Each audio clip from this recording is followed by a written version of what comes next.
How to change card on Monopoly Go. Hi guys, in this video we'll talk about how you will be able to change or exchange your card or stickers here on Monopoly Go.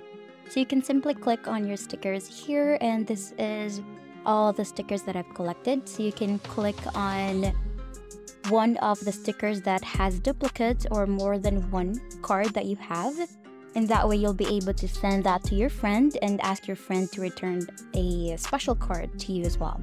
And there is also a sticker reward, wherein if you have multiple cards that has a duplicate, you can actually select on which card you'd like to use for the exchange, and in return you will be receiving dice for you to play on Monopoly Go, and also a sticker as well, a sticker pack, wherein it will also provide you 4 different stickers that has a unique card for your Monopoly Go. And that's basically it. That's how you change card on Monopoly Go. And that's the end of the video. Thank you for watching.